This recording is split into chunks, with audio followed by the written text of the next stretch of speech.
অন্তর্বর্তী সরকারের উপদেষ্টাদের মধ্যে দফতর বণ্টন করা হয়েছে। দুপুরে মন্ত্রিপরিষদ বিভাগ থেকে জারি করা প্রজ্ঞাপনে এ তথ্য জানানো হয়।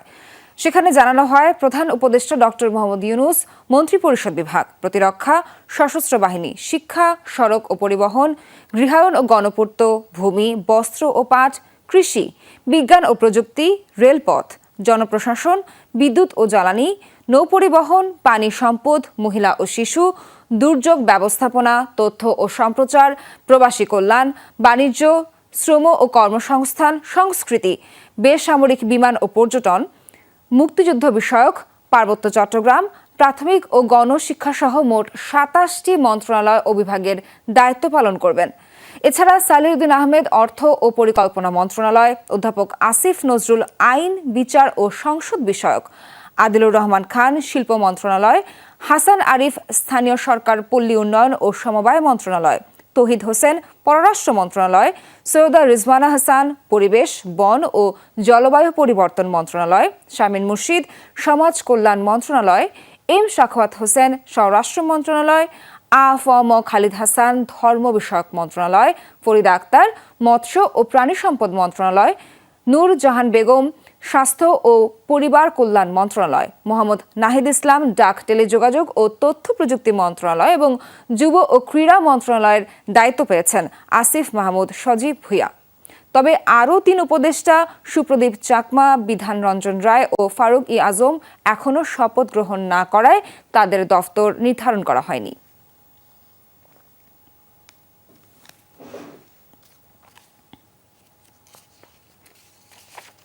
সিলন ফ্যামিলি ব্লেন্ডের কড়ালিকার আর সতেজ স্বাদের পারফেক্ট ব্লেন্ডে স্বপ্নেরা মিলুক টানা। এ বিষয়ে আরও খোঁজখবর রাখছেন সহকর্মী নুরনবী সরকার। বাংলা মোটর সেন্টার থেকে সরাসরি যোগ দিচ্ছেন তিনি, যাচ্ছি তার কাছে। নুরনবী, ২৭ মন্ত্রণালয়ের দায়িত্ব প্রধান উপদেষ্টা ডক্টর ইউনূসের। সব মিলিয়ে মন্ত্রণালয় বণ্টনটা কেমন মনে হলো আপনার কাছে?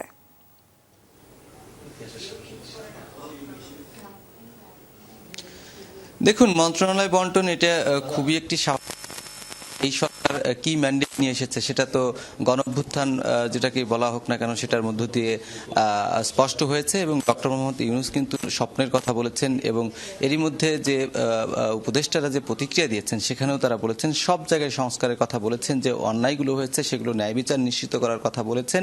সুতরাং এটা খুবই স্পষ্ট একটি বৈষম্যহীন কিন্তু সমাজ গঠনের লক্ষ্যে এই সরকারকে কাজ করতে হবে। বৈষম্য বিরোধী যে ছাত্র আন্দোলনের যে এজেন্ডা ছিল শেষ পর্যন্ত কিন্তু সেটাই উঠে এসেছে। ব্যাংক খাত, শিক্ষা খাত বা পরিবহন খাত, স্বাস্থ্য খাত, ব্যবসা বাণিজ্য, যেখানেই তাকান না কেন সব জায়গায় সংস্কারের প্রয়োজন রয়েছে, সে কথাগুলো কিন্তু তিনি বলেছেন। এবং ডক্টর মোহাম্মদ ইউনূসের এই সরকারের উপদেষ্টারা কতদিন দায়িত্ব পালন, কত বছরের জন্য আসলে একটা রোড ম্যাপ ঘোষণা করবেন, উন্নয়ন পরিকল্পনা ঘোষণা করবেন, সংস্কার ঘোষণা করবেন, সেই জায়গা থেকে কিন্তু সেটি